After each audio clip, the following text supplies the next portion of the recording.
आइए आज हम लोग जानेंगे वैद्युत ऊर्जा किसे कहते हैं।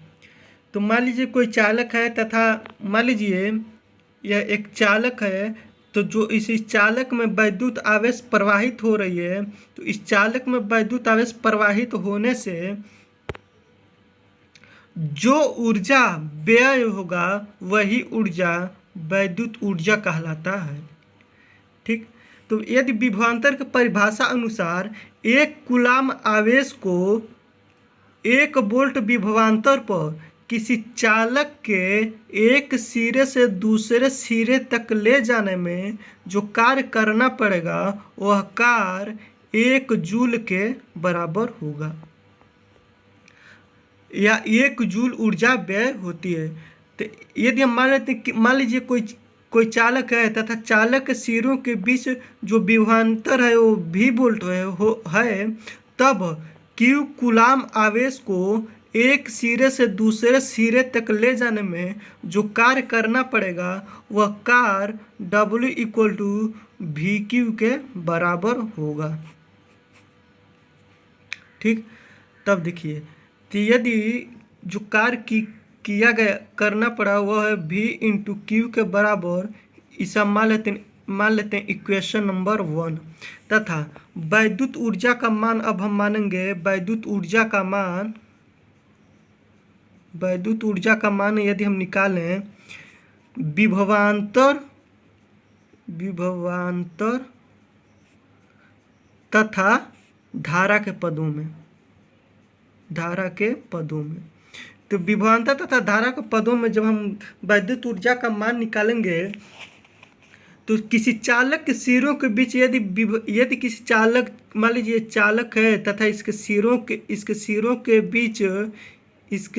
बीच जो विभवांतर यदि V है तथा इसमें जो धारा प्रवाहित हो रही है वो I है, तो ये धारा यदि T समय तक प्रवाहित हो रही है, अर्थात कोई समय का मापक नहीं मापा गया है वो कब तक यानी हम मान लिए T समय तक प्रवाहित हो रही है, तब जो जब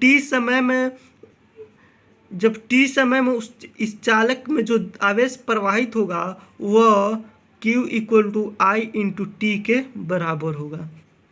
अब यदि यही Q×I/T का मान हम समीकरण नंबर 1 में रख दें तब क्या होगा, W=V×Q का मान I×T।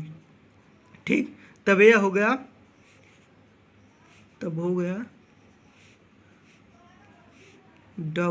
W=VIT जूल, कार्य करना पड़ा जूल। अब ये वैद्युत ऊर्जा का मान निकला है विभवांतर तथा धारा के पदों में। अब देखिए, अब विभवांतर का मान हम निकालेंगे, क्षमा कीजिएगा, अब वैद्युत ऊर्जा का जो मान निकालेंगे हम निकालेंगे धारा तथा प्रतिरोध के पदों में।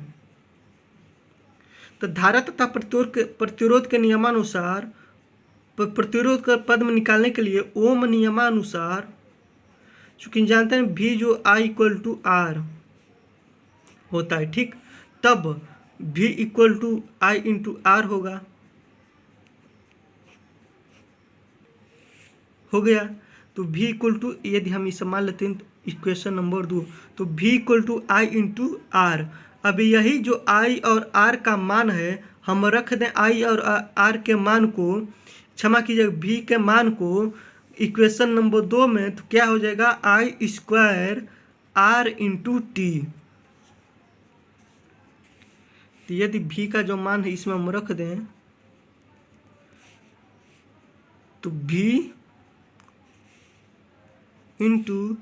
V×I का गुणा हो जाएगा I² और T।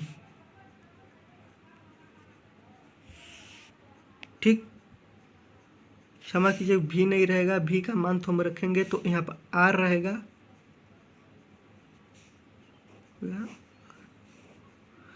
अब यही वैद्युत ऊर्जा का मान हम निकालेंगे तो यह होगा इक्वेशन नंबर 3।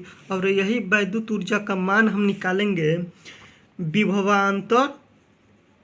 विभवांतर तथा प्रतिरोध के पद में, प्रतिरोध के पद में। तो ये भी हम निकालेंगे ओम नियमानुसार। तो चूंकि हम जानते हैं जो आई का मान होता है यानी धारा बराबर V अपान R होता है ओम नियमानुसार। तो इस प्रकार आई का मान समीकरण 2 में जब हम रखेंगे तो W इक्वल टू समीकरण 2 क्या है, W इक्वल टू IT, तो V, तो जब I का मान हम रखेंगे समीकरण 2 में तो समीकरण जो 2 है तो वो है V equal to I into T. तो यदि इसमें समीकरण 2 में हम I का मान रखेंगे तो होगा W इक्वल टू